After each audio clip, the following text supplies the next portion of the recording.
This is your Farmers Union Weekly Radio News Report from Washington. Speaking, Victor Ray, Director of Public Affairs for the National Farmers Union. A 12% cut in wheat acreage for 1970 was announced by Secretary of Agriculture Hardin, followed by a cut in international grains arrangement minimum prices to Japan and South America. The Executive Committee of the National Farmers Union issued an urgent statement calling for 1. Export certificates to protect U.S. wheat growers from price cutting in the world market, and 2.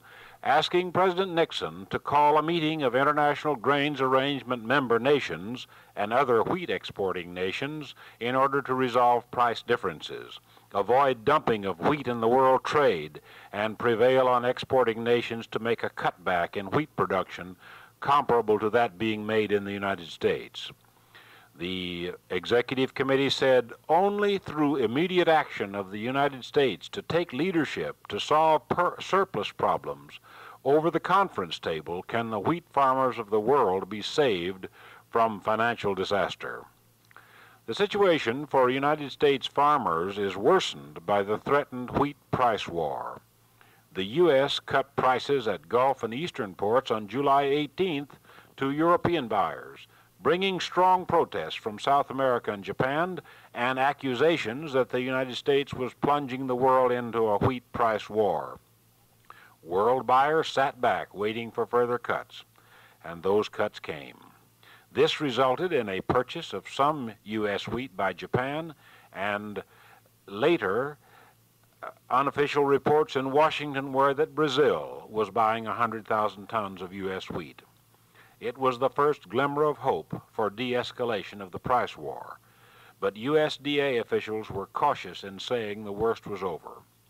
Still unknown were possible effects of devaluation of the French franc and the announcement by agricultural ministers of the common market that their common agricultural pricing plan was being scrapped, at least temporarily. Farm policy has been considered to be the common market's most significant achievement toward political and economic unity.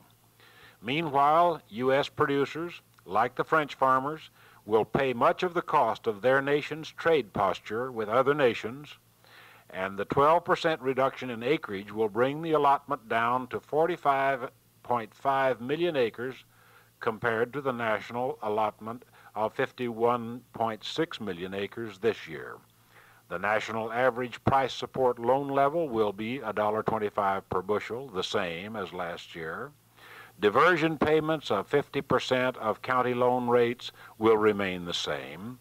Marketing certificates will be paid on 48% of projected production on allotted acres of participating producers, compared to 43% this year, because with fewer acres, a relatively larger share of total production will be used domestically.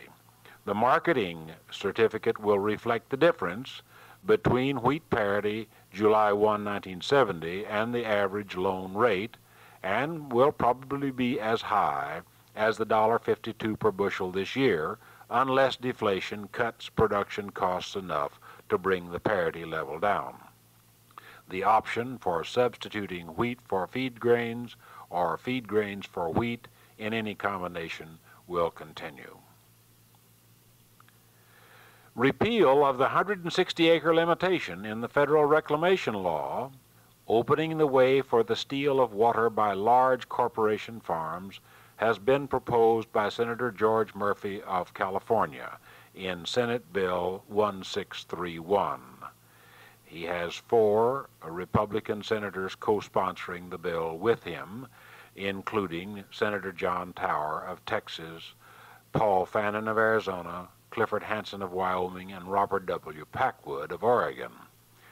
The bill is hanging fire before Senator Clinton Anderson's Water and Power Resources Subcommittee of the Senate Interior and Insular Affairs Committee, awaiting reports from the Departments of Interior, Army, Justice, and the Bureau of the Budget. Cause for alarm is that Secretary of Interior Walter Hickel is on record as favoring repeal of the limitation. He told the Western Governors Conference at Seattle, Washington that, quote, On the basis of our studies, it appears to be an acceptable thing to increase the limit somewhat, and I think that decision will be made. He said further, we are thinking in terms of 360 acres and maybe double that. The limitation permitting reclamation water to go only to family farms of 160 acres per person, that's 320 acres for a man and wife, has been the subject of hard fights over the years, as Farmers Union and other organizations have prevented the giveaway of water rights to huge corporations that own hundreds of thousands of acres of western land, especially in California.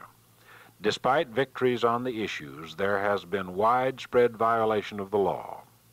Senate Bill 1631 would raise the limit to 640 acres, or, quote, to such greater number of acres as may be determined by the Secretary of Interior.